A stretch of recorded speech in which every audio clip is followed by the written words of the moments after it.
we are jumping right into a script for a video monologue today titled Just Rest. What comes next will shock you, which frames exhaustion not as a physical failure, but as a necessary spiritual recalibration and composting of the self. Let's examine the narrative architecture and repetitive cycling in this draft. Yeah, the structure here relies really heavily on a circular narrative that just reiterates the core diagnosis multiple times before advancing the argument. It does. It feels like you're stuck in a loop. Completely. The initial hook is actually fantastic. The idea that your exhaustion is intelligent, that your body shutting down has a purpose. That grabs you. But the weakness is that the middle section just suffers from massive concept loop. Right. It keeps re-diagnosing the listener. Exactly. It tells you you are tired, then a minute later it says you are pushing too hard, and then you are scared to stop. It's basically the exact same point made over and over. Yeah, and then it throws all these metaphors at you to explain that same point. It compares the listener to a phone overheating. Then a seed breaking open. Right, and then whispers becoming shouts, and even old keys not fitting new doors. It does all this without actually escalating the stakes or giving us a new angle. Which is incredibly dangerous for engagement. It risks triggering the law of diminishing returns, which ironically is mentioned in the text itself. Right, the listener gets the point 30 seconds in. The subsequent metaphors, they're beautiful, but they just feel like restatements rather than actual developments. So the suggestion here is to adopt a linear symptom-to-transformation progression rather than a circular diagnosis loop. Stop circling the airport and just land the plane. Exactly. You need concrete momentum. So for an example of how to improve this, first, consolidate those metaphors. You jump from technology to agriculture to biology. It's a bit of metaphor soup. It is. Choose one primary metaphor. The text mentions composting and seeding, which is a brilliant biological angle. Extend that throughout the entire piece to create a cohesive narrative thread. Drop the overheating phone and the old keys entirely. If you start in the soil, stay in the soil. Right. And another concrete example for this fix is to trim that middle section where you explain why the listener is scared to stop. Currently, there are 3 separate paragraphs explaining the fear of falling behind. Condense that into one potent section to just accelerate the transition to the solution phase. Just validate the fear once and move on. Yes. The new structure flow should literally just be step 1, the physical symptom, which is the exhaustion. Step 2, the hidden cause, so the old self dying.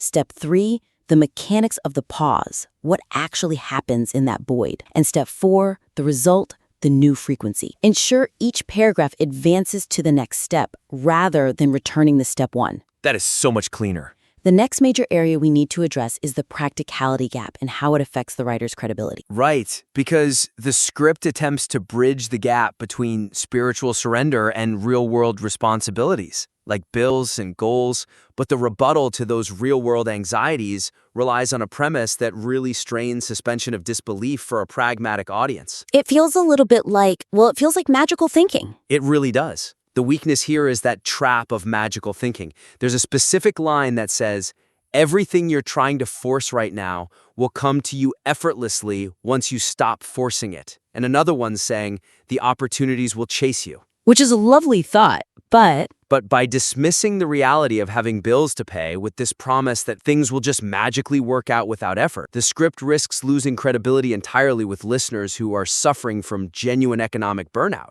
not just spiritual misalignment. Yeah, it implies this cause and effect relationship that totally lacks grounding. If I stop paying my rent to spiritually compost, the landlord does not care about my metamorphosis. No, they do not. So the suggestion for this is to ground the promise of the effortless return in psychological or behavioral logic, rather than purely mystical outcomes. Keep the empowering tone, but swap the magic for logic. Exactly. So as a concrete example, refine that argument about bills and duty. Instead of suggesting problems will vanish or solve themselves, like the opportunities chasing you, frame the benefit as clarity of action.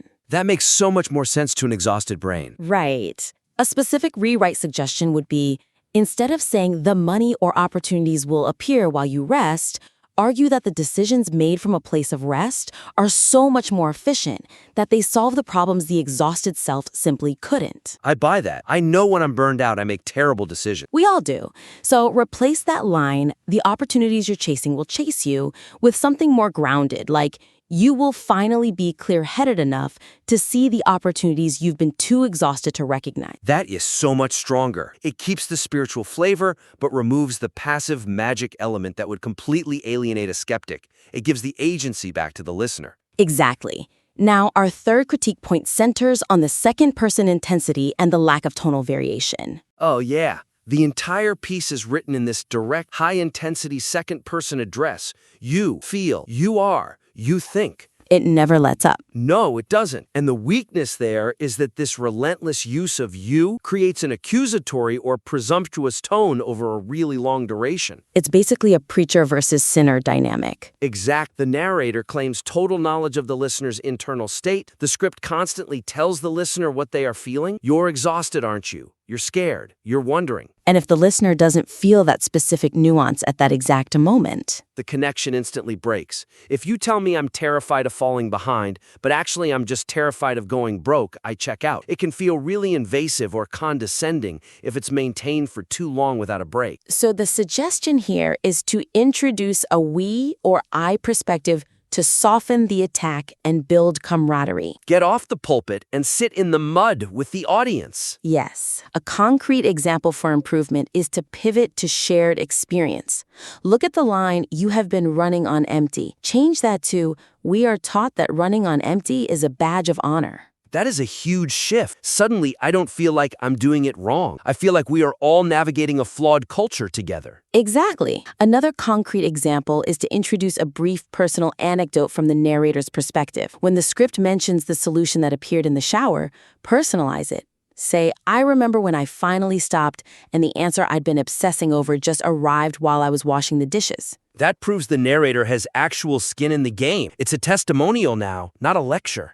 Right. And for a final example on this point, modify the section on the fear of stopping. Instead of "you are terrified," phrase it as a universal human truth. Say, "It is terrifying for the human mind to stop." Which shifts the tone perfectly from an accusation to an observation. It lowers the stakes. The final major issue to tackle is the specificity of action in the so-called void. Yeah, because the script beautifully describes the space between stories as a time for presence, not productivity. But the weakness is that the instructions on what to actually do during this rest phase are incredibly abstract and defined mostly by negative. It tells you what not to do. Exactly. Phrases like just being here fully or sitting with discomfort and letting yourself grieve, those are powerful concepts, but they can be really difficult for a logical, burnout-prone person to operationalize. A type A listener is going to hyperventilate trying to just be here fully. They really will. The script says creation doesn't always look like action, but it leaves the listener hanging on what it does look like in a daily context, other than literally doing nothing. Which brings us to the suggestion. Provide concrete, micro actions of non-action to make the advice genuinely actionable. Give their brains a task, even if the task is resting.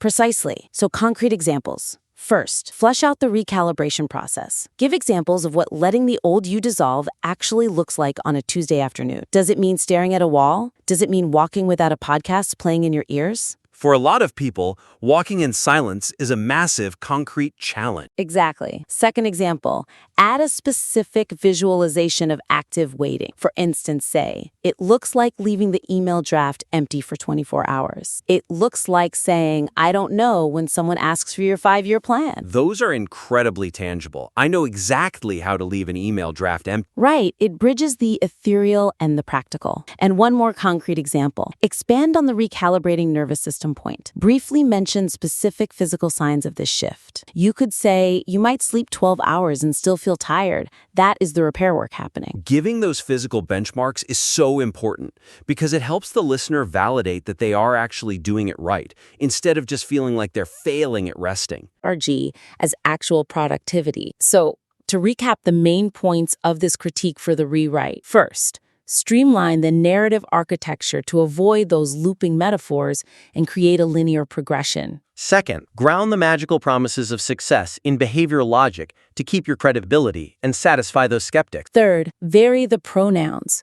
Move from the intense you to the inclusive we or vulnerable I to reduce tonal fatigue. And finally, provide those concrete examples of what active rest actually looks like in daily practice. If those structural and tonal shifts are applied, this piece is going to resonate on a much deeper, more practical level. We highly encourage the writer to refine this draft using these tools and submit it again so we can see how the arguments land with the new structure. Definitely looking forward to seeing the next version. That wraps up our analysis for today. Get some rest, and we will see you next time.